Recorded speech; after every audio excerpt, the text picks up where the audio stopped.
E será que incorporar em casa é tão ruim assim que nem a galera vive falando? Vou falar um pouquinho a respeito da incorporação, porque existem sim aquele grupo de pessoas que é completamente contrário, demoniza, fala que é uma prática que não pode ser feita, e eles têm sim argumentos válidos, mas por outro lado, a gente tem uma outra perspectiva que também faz sentido. Eu não vou cagar regra, não vou impor a minha verdade, mas eu vou trazer vários tópicos para que você possa acrescentar aí nos seus estudos e compreender o que vai ser melhor para você ou não. Trazer algumas partes, vamos dizer assim, sensíveis, não são sensíveis nesses conteúdos, assim, sabe, que são inadequados, não. Sensíveis a esse tema, ao tema incorporação em casa, a questão também de saúde mental, né? Porque isso acaba se atrelando ao fenômeno de incorporação de uma maneira que pode ser prejudicial, sim. Seja muito bem-vinda, eu sou Pérola de Iemanjá, sacerdotisa umbandista, há mais de 23 anos, acho que é isso, dentro da Umbanda. Quem já me conhece sabe que eu sempre erro a data aqui, eu tenho que anotar no papelzinho e colocar. Vou falar um pouquinho a respeito da incorporação em casa, porque esse tema ali nunca sai de moda. É um tema que, assim, a galera vive tendo medo a respeito da incorporação e muita gente demoniza os criadores. Tô com a voz um pouco rouca, tô gripada, tô com a garganta inflamada, tá? Então, ao decorrer desse vídeo é capaz de eu ir perdendo a minha voz, tá? Tô utilizando o brinco aqui que eu ganhei da minha seguidora maravilhosa, olha, do seu Zé Pilintra. Coloquei o arroba dela lá no meu Insta, se você não me segue, vai lá seguir, é Pérola Iemanjá. E vou falar dos produtos Beleza de Padilha, tá? Olha, esse é o nosso brinco de rosa vermelha da loja Beleza de Padilha. É um modelo pequeno, olha, com a argola dourada. Você encontra os links na descrição desse vídeo. Se você quiser qualquer produto, a nossa guia já cruzada, imantada, com o axé pra você encontra tudo isso lá dentro do nosso site, tá? E mais uma coisa, Caminhos do Axé, tá? Entra lá na comunidade Caminhos do Axé. Vou fazer um aprofundamento da comunidade. Então, talvez haja uma migração aí da comunidade para algo. Eu acredito que vai ter a comunidade extra, então a pessoa vai poder adentrar na comunidade, né? Então, assim, vai ser um negócio bacana que eu tô organizando para você. Muito bacana. E eu pretendo que vocês tenham acesso a ter uma certa interação com os nossos trabalhos espirituais. Mas a gente ainda tá elaborando, tá organizando, mas assim, vai ficar muito massa o Caminhos do Axé. Vamos lá. Primeiro, definição de incorporação. As pessoas têm a visão de que incorporar é o espírito que tá aqui, ele pega e entra dentro do teu corpo, né? Então ele entra dentro do teu corpo e a partir daí existe a manifestação daquela entidade lá da incorporação. Não é bem assim que acontece. Antigamente se acreditava que era assim e ainda algumas pessoas que não têm muito acesso, né, a essas novas informações continuam acreditando dessa maneira e não tem nenhum problema, tá? Não tem nenhum problema. Mas vou passar aqui a outra visão.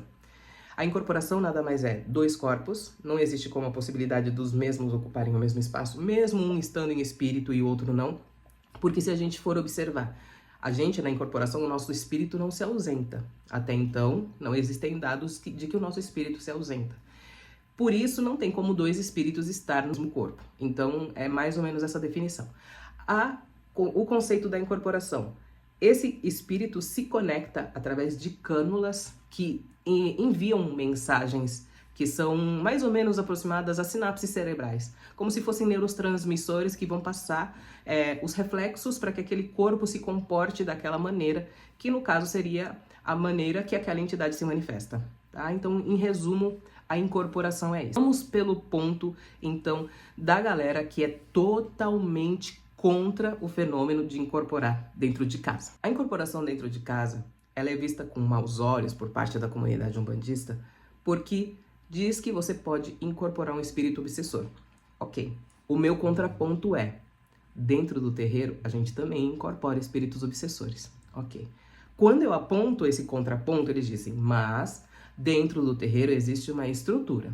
Existe um congá, existe os orixás, existe a tronqueira, existe os exus, existem, enfim, tem toda uma estrutura. Ok. Sim, no terreiro existe toda essa estrutura. A gente, olhando pelo viés da espiritualidade, essa estrutura toda que existe, ela também existe aqui fora. Porque isso não quer dizer que o orixá ele só exista ali dentro do terreiro. Ali dentro do terreiro a gente tem firmezas, a gente tem oferendas, a gente tem assentamentos daquelas energias. E aqui do lado de fora, Pérola, aqui do lado de fora não tem? Claro que tem, gente. O ar que tá passando, o vento que tá passando na sua janela é uma força, é um assentamento. O vento que paira em torno da nossa casa no meio de uma tempestade é um assentamento de Ansan. Esse é o meu ponto de vista. A cachoeira, aquela força absurda, é um assentamento de Oxum, o mais forte, inclusive. Como o mar, ele é um imenso assentamento de Iemanjá.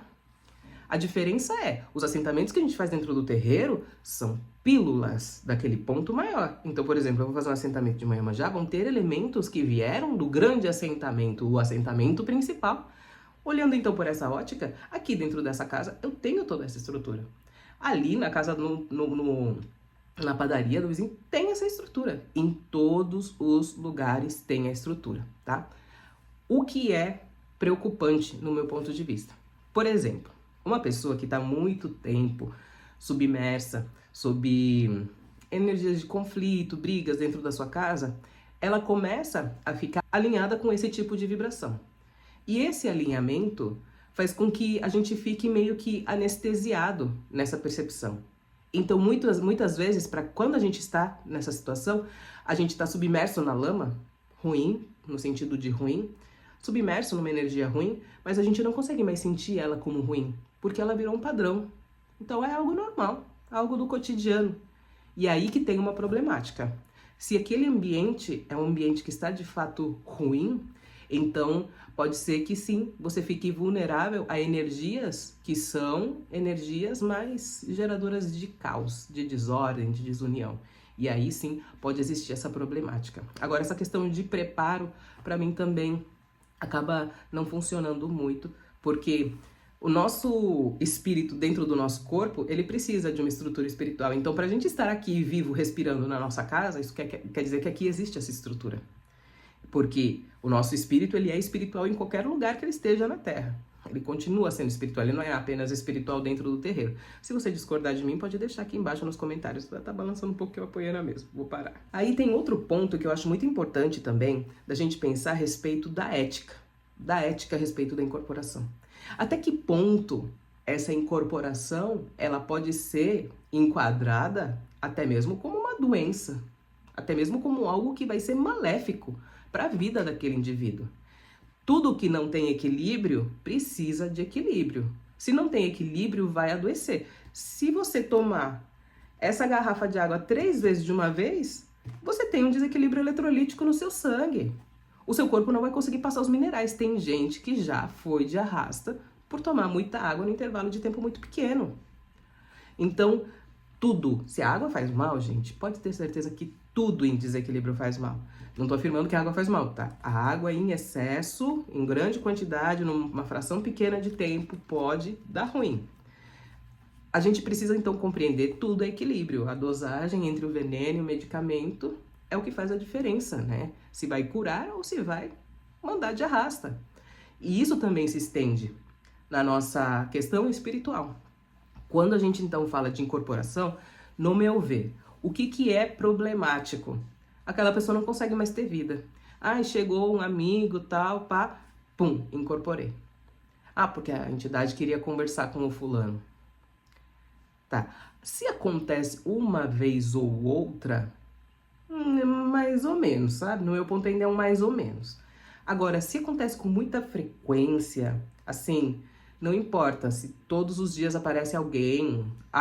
Por exemplo, não precisa ser a mesma pessoa. Por exemplo, hoje apareceu o vizinho X. Aí, pô, a minha entidade incorporou, queria falar com ele. Aí daqui a pouco, apareceu o vizinho Y. Pá, a minha entidade incorporou, queria falar. Aí apareceu o vizinho Z. Pum, a minha entidade foi incorporou. Se isso vir uma constante ao ponto de, qual que é o medidor? De você não viver mais, você só está incorporado, você não vive mais. Todos esses seus amigos, você não fala mais com eles, porque quem fala é a entidade. Aí tá nesse desequilíbrio. E aí eu vou pro ponto. Por exemplo, Dona Padilha. Semana passada aconteceu um negócio aqui em casa. Eu tava dormindo, acordei 3 da manhã com a sensação de que a Padilha tava incorporando, gente. Gente, nem no terreiro essa mulher quer incorporar. Aí a pessoa vem e fala assim, que a minha entidade queria muito falar com fulano. Gente, no terreiro a Padilha não incorpora pra falar com as pessoas. Quando ela incorpora na marra e não fala com ninguém. Ela não quer incorporar. Você entende? Não quer incorporar. Dá pra generalizar por causa disso? Não. Mas o que eu quero trazer com isso é, as entidades estão loucas, desesperadas para incorporar? Por que elas estariam loucas e desesperadas para incorporar? Se é algo que vai ser uma marra. Você é um espírito livre, que voa, que flutua, que não sente dor, não sente o peso do corpo, não sente o peso de estar vivo, daí de repente você vai incorporar para sentir tudo isso. Pra quê? Ai, pera, mas é que ela quer beber a bebida dela. Eles conseguem beber a bebida. Sim, no plano espiritual. Eles conseguem. É por isso que a gente tem o padê, gente. Eles conseguem. Eles conseguem extrair ali daquele elemento todo. Beleza, pode ter uma questão que é diferente de outra, gente, mas ó, pelo comportamento de muitas entidades que eu já observei, o que eu posso dizer é que incorporar não é a coisa mais maravilhosa no mundo para eles, não. Não é. Então, quando eu disse que eu tava de madrugada, acordei de madrugada, quase incorporando Dona Padilha, e as pessoas devem pensar, gente, que absurdo, a Pérola incorporando dentro de casa. Gente, um bandido tinha invadido a minha casa. Ele invadiu minha casa, só que ele assustou com o cachorro avançou nele, e aí o cara saiu fora. Mas, assim, ela tava tentando incorporar. Só que eu tenho essa firmeza, eu fiquei, não, calma, mas como assim? Dona Padilha nunca quer incorporar, gente, é tragédia. Se ela tá querendo incorporar, é tragédia. Eu comecei a duvidar da minha saúde, comecei a pensar, gente, será que eu tô bem de saúde mesmo? Porque pra Padilha vir incorporar é alguma coisa realmente muito, muito importante.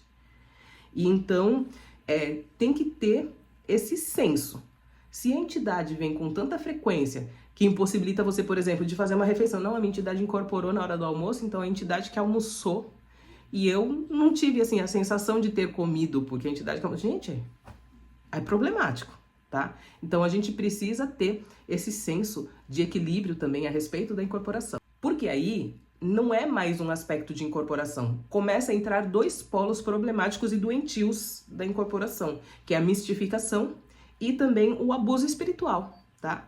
E quando a gente olha para as entidades por serem entidades de luz, se está acontecendo um abuso espiritual, leia, abuso. Esse abuso espiritual não é uma energia positiva. A entidade de luz não tem isso, gente. Ela não... Entendeu? Não tem como ela tá fazendo, ela estar forçando essa incorporação. Então, se está existindo uma incorporação de verdade, quer dizer que você não está incorporando essa entidade de luz. Aí é a reflexão do médium olhar para si e se desenvolver. Caminhos do Axé. Entra no link que tá aqui na descrição e que tá aparecendo aqui na tela, tá? Agora a questão da mistificação. Aí se envolve a outra problemática, e a minha língua travando, Débora. Débora que tá próxima, vou ter que gravar um vídeo dela. Vai ter gira aqui em casa, gente. Quem quiser mandar um docinho pra ele fazer um pedido, que ela geralmente ela atende, né? Se manda um doce pra ela, ela vai pedir, vixe Maria, ela atende. Então, assim, se você tá mistificando, aí já é um caso psicológico. É uma fragilidade psicológica, uma necessidade psicológica. O que psicologicamente, talvez inconscientemente, está te induzindo a ter essa necessidade? É uma necessidade de atenção? É uma necessidade emocional de, sei lá, realmente o único momento onde a família fica junto, onde a família não briga, onde conversa, onde existe paz? Qual que é a necessidade fisiológica, caso você tenha certeza que não é um abuso espiritual? Porque aí, então, só pode ir do aspecto psicológico, emocional daquele médium, tá? Porque aí o médium é completamente responsável por aquele fenômeno de incorporação, mesmo que ele seja mistificado. A gente não pode simplesmente falar assim, não, eu incorporei mesmo, então... Não, você, como médium, principalmente de incorporação, tem que ter um senso crítico, autocrítico, muito grande. Precisa ter autocrítica muito grande. Por isso que um dos maiores valores do médium é a humildade. Para compreender, estou errando, preciso rever, preciso corrigir, tá? Então, esses são pontos fundamentais de se observar. E aí vem outro ponto que nenhum sacerdote fala, ninguém fala. Parece que é algo que as pessoas querem esconder, acho que para entrarem na Umbanda, sei lá, porque eles estão arrebanhando, né, as ovelhas para poder pagar a mensalidade do terreiro. Você vê que nem aqui o meu terreiro. Eu tive que fechar o terreiro esse ano. 4 milhões de seguidores nas redes sociais. Não fico pedindo coisas para os seguidores. Para inaugurar, fiz pedido sim, pedi ajuda para poder inaugurar e tal. E muita gente ajudou, eu sou muito agradecida, mas eu não quero fazer isso pro resto da vida, assim, sabe? Porque, querendo ou não, quem tem um terreiro precisa que o médium contribua com a mensalidade. Você vê, no nosso terreiro, a gente não deixa que seja obrigatória a mensalidade é facultativa. Mas a gente não pretende não abrir o terreiro mais, a gente vai abrir o terreiro sim. Mas a gente pensa assim, precisamos que as pessoas tenham consciência. Quem tá dentro da Umbanda tem a consciência, não só quem é médium do nosso terreiro, mas todo mundo tem a consciência. O que eu falava assim, gente, quem não paga a mensalidade, que é R$80, faz com que eu tenha que pagar uma mensalidade de 1.500. Entendeu? Eu, Pérola, tinha que pagar uma mensalidade de 1.500 se os médiuns não pagavam. Porque não tinha essa de, então vamos fechar o terreiro. Não, vamos continuar os trabalhos. Tanto que chegou a um ponto que a gente falou assim, com aluguel não dá. Não dá. Tanto que A gente recebeu umas doações na época que eu falei que eu iria fechar o terreiro, né? Eu fiz lá uma campanha, nessas doações a gente recebeu R$ 2.500, né? Nessas doações, que seria pra gente poder tentar comprar um lugar, né? Pra poder fazer mais gente. Vocês sabem, né? Com R$ 2.500 não dá pra você adquirir qualquer imóvel que seja. Então, assim, a gente preferiu fechar. A gente falou assim, não, vamos fechar um pouco, vamos parar. Tanto que a gente vai começar de novo a fazer os trabalhos espirituais em casa. E não existe nenhuma vergonha nisso, a Umbanda começou assim. E bola pra frente. Se for para recomeçar, que recomece 20 vezes, 30 vezes, 40 vezes, não importa, tá? Então, muitos sacerdotes, eles estão arrebanhando as pessoas só por conta da mensalidade. E aí eles vão falar que é perigosíssimo você incorporar em casa. Por quê? Porque se você não tiver um terreiro, se você acreditar que dentro da sua casa é um inferno e você não pode incorporar lá, então você vai necessitar do terreiro dele. E aí no terreiro dele ele vai fazer um terror falando que você tem que pagar mensalidade. Então é tudo que ele precisava. Ele precisa de alguém com medo, e ele precisa desse alguém com medo, com mediunidade, que precisa de um amparo espiritual e fazer com que essa pessoa pague para estar ali. Então ele tem tudo feitinho, tudo bonitinho, tá? E aí que chega, né, esse ponto. Quando a gente olha para trás a respeito da Umbanda, minha mãe de santo, gente, ficou 80 anos com o terreiro aberto. Templo de Umbanda, Caboclo Girador, na Zona Norte ali de São Paulo, perto do Jaçanã, perto do som dali da Zona Norte. Minha mãe de santo incorporou na cozinha da casa dela. Ela tinha 17 anos. Isso foi mais ou menos 15 anos depois que o Fernandino de Moraes inaugurou a Umbanda. 15 anos depois que o Fernandino de Moraes inaugurou a Umbanda, a minha mãe de santo incorporou na cozinha da casa dela. Se não me falha a memória, posso estar equivocado se tiver aí algum irmão dessa época comigo assistindo os meus conteúdos, se não me falha a memória, ela tinha 17 anos de idade. 17 anos de idade. E ele incorporou na cozinha da casa dela. Não tinha internet, não tinha disseminando essas informações, ninguém conhecia como que era, ninguém sabia como que era, nada. Nada. Não se tinha informações de nada. E aí, minha mãe incorporou na cozinha, e depois disso que ela incorporou, ela tinha uma missão muito grande para executar aqui. O terreiro, depois com o tempo, ela foi se organizando, foi conseguindo levantar o dinheiro, conseguiu comprar o lote, conseguiu receber o lote, eu lembro que falaram a respeito de uma doação, aí juntou muitos amigos, cada amigo comprou 10 blocos, começaram a levantar o terreiro. Então, assim, ela teve toda essa movimentação, levantou o terreiro, ficou 80 anos aberto o terreiro, 80 anos sendo um ponto de luz, até ela falecer. E esse ponto, gente, como que a gente vem e demoniza? Porque se você for olhar vários terreiros que são antigos, tal qual o da minha mãe foi, em todos, unanimemente, houveram incorporações em casa para o terreiro ser estruturado. E existe hoje. Pois é, em todos. Por quê? Venho agora como terapeuta, eu sou psicoterapeuta de TRG, abordar um pouco. Querendo ou não, a rede social, as telas verticais, adoeceram a nossa mente. Mas antes das telas verticais adoecerem a nossa mente, as redes sociais já vinham com uma intoxicação dopaminérgica. Tô perdendo a voz, perdão, né? Tô de garganta.